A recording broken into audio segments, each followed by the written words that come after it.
जय सिया राम मित्रों, आपने हमारे पिछले 2 वीडियो में जाना कि रावण की मृत्यु के बाद शूर्पणखा ने आदम से शादी करके आदम और अपने 2 बच्चों आविलोआ और काइनोआ के साथ भगवान श्री राम से बदला लेने आती है। लेकिन उसके बड़े बेटे काइनोआ ने अपने ही सगे भाई एविलोआ की हत्या कर दी और अंततः आदम, हव्वा और काइनोआ भारत पहुंचते हैं। उनके साथ एक विशाल सेना थी।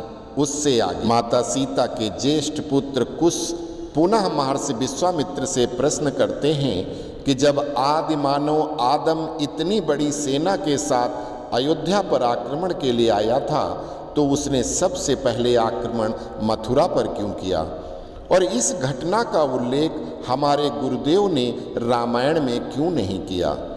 महर्षि कहते हैं कि ब्रह्मर्षि वाल्मीकि जी त्रिकालदर्शी हैं, लेकिन उन्होंने रामायण की रचना एक सुखद अंत पर समापन किया है। हे पुत्र, ये सारी घटनाएं नारायण की लीला मात्र हैं। वाल्मीकि जी इन सभी घटनाओं को रामायण में लेना चाहते थे, किंतु स्वयं भगवान श्री राम ने इसकी मान्यता नहीं दी थी। उनका कहना है कि मैं इस जन्म में मर्यादाओं से बंधा हूँ। आगे आने वाले समय में युगों युगों तक लोग मेरा अनुकरण करेंगे, अतः रामायण में कोई उस घटना का जिक्र ना किया जाए जिसका अनुसरण करके समाज में विघटन हो या समाज पर बुरा असर पड़े। इस बात के लिए मैं स्वयं और महर्षि अगस्त्य जी राजी नहीं हुए थे, अतः हमारी रामायण को मान्यता नहीं मिली थी और इसीलिए महर्षि अगस्त्य ने क्रोध में आकर भगवान श्री राम को श्राप दे दिया था। महर्षि अगस्त्य द्वारा जो भगवान श्री राम को श्राप दिया गया था, इसका वीडियो हम पहले ही डाल चुके हैं। कृपया ऊपर आई लिंक में दिए गए लिंक से जाकर वो वीडियो देख सकते हैं। तो ये आपके पहले प्रश्न का उत्तर है कि क्यों वाल्मीकि जी ने राज तिलक के बाद कोई घटना का जिक्र रामायण में नहीं किया था। आपके दूसरे प्रश्न का उत्तर कि आदि मानव आदम ने अयोध्या की जगह पहले मथुरा पर आक्रमण क्यों किया। भगवान श्री राम के अश्वमेघ यज्ञ के पूर्व महर्षि च्यवन और संत समाज की प्रार्थना पर रावण के ममेरे बहनोई महान शिवभक्त राजा मधु और खरदूषण की सगी जुड़वा बहनों में से एक के पुत्र लवणासुर की कथा। ये 2 बहनें थीं, जिनमें से बड़ी बहन अधोमुखी थी, जिसका विवाह महर्षि सरभंग के पुत्र विराध के साथ हुआ था। इस कथा का वीडियो कौन थी वो चील जो लक्ष्मण को आकाश में ले उड़ी शीर्षक के साथ हम पहले दे चुके हैं। उसका लिंक ऊपर आई में दिया जा रहा है। बहुत सुंदर प्रसंग है, आप देख सकते हैं। इसी अधोमुखी की जुड़वा बहन जिसका नाम कुंभिनी था, उसका विवाह महान शिवभक्त मधुबन के राजा मधु के साथ हुआ था। मधु ने राक्षसी धर्म छोड़कर सत्कर्मों का मार्ग अपना लिया था, किंतु वो पुत्र मोह से अत्यधिक ग्रसित था। वो अपनी पत्नी कुंभनी और पुत्र लवणासुर से अत्यधिक प्रेम करता था। उसने भगवान शिव की अत्यंत कठिन तपस्या की थी और अपने राक्षस पुत्र की दीर्घायु हेतु प्रार्थना किया था। भगवान शिव ने प्रसन्न होकर मधु को एक त्रिशूल दिया था और कहा था कि जब तक ये त्रिशूल लवणासुर के हाथ में रहेगा वो अजेय रहेगा। लवणासुर की मृत्यु के बाद मेरा त्रिशूल मेरे पास वापस आ जाएगा। मधु को मालूम था कि नरभक्षी मेरा राक्षस पुत्र किसी न किसी के हाथों अवश्य मारा जाएगा, अतः वो उसको दीर्घायु करने हेतु भगवान शिव का त्रिशूल लेकर आए थे और उसको दिया था। उसने चमत्कारी त्रिशूल को घर में एक मंदिर में सजा के रखा हुआ था, अतः त्रिशूल जब उसके साथ होता था तो कोई भी ब्रह्मा विष्णु महेश भी उसका वध नहीं कर सकते थे। कुंभनी और शूर्पणखा ममेरी बहन होने के साथ साथ दोनों परम सहेली भी थी, अतः अपनी सेना विस्तार के लिए शूर्पणखा मधुबन, जिसकी राजधानी मधुपुरा का नाम था, जिसको बदलकर शत्रुघ्न ने मथुरा कर दिया था, वहां पहुंची थी।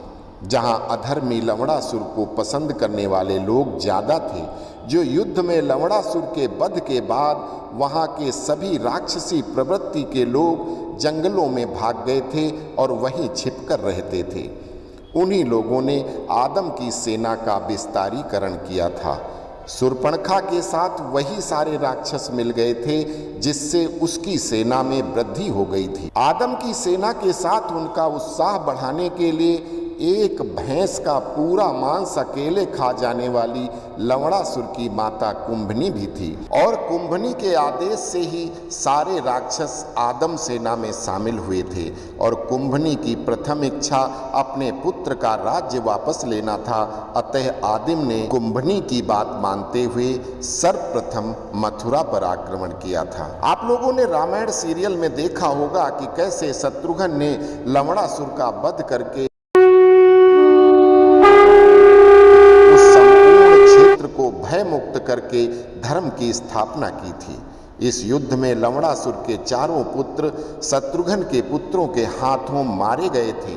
शत्रुघ्न तनय शत्रुघाती के प्रलयंकारी युद्ध से शत्रु सेना के पैर उखड़ गए और सेना भाग खड़ी हुई थी। ये पराक्रम अयोध्या की अजेय सेना और पड़ोसी मित्र राज्य किष्किंधा के युवराज अंगद के नेतृत्व में आई सेना की दो तरफा मार से राक्षस सेना भाग गई थी। लवणासुर और शत्रुघ्न का महाभयंकर संग्राम हुआ था।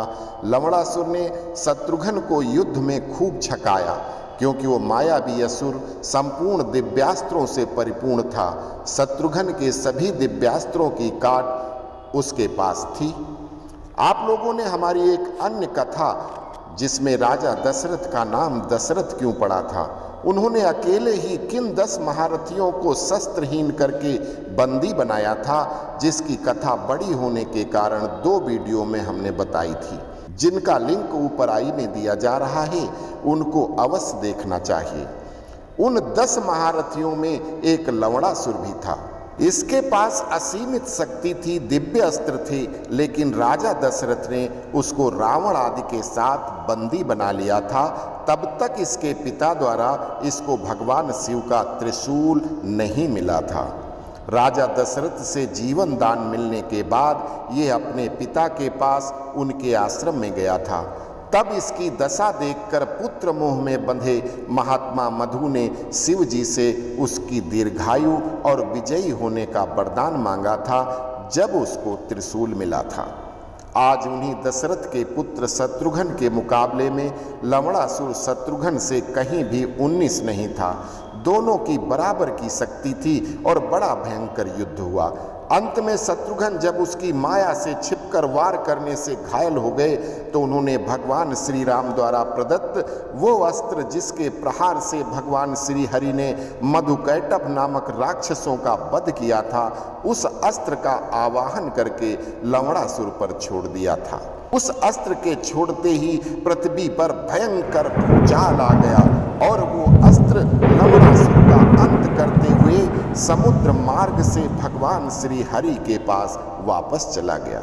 वो अस्त्र जब समुद्र मार्ग से भगवान श्री हरि के पास जा रहा था, तो समुद्र में सुनामी आ रही थी। समस्त भूमंडल डगमग डगमग हिल रहा था।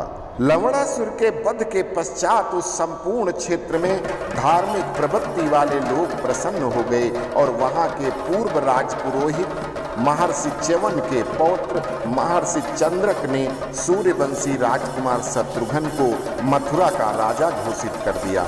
शत्रुघ्न ने उस नगरी मधुपुरा का नाम बदलकर मथुरा किया और वहां सुखपूर्वक राज्य करने लगे।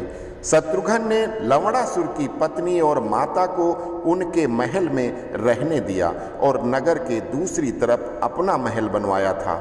इस कथा में एक प्रसंग अत्यंत रोचक तथ्य अगले वीडियो में आएगा, जब राजा शत्रुघ्न ने लवणासुर की माता और दोनों पत्नियों के लिए उनके महल को उनके पास ही रहने दिया था, तो फिर कुंभनी जंगलों में क्यों रहने लगी थी।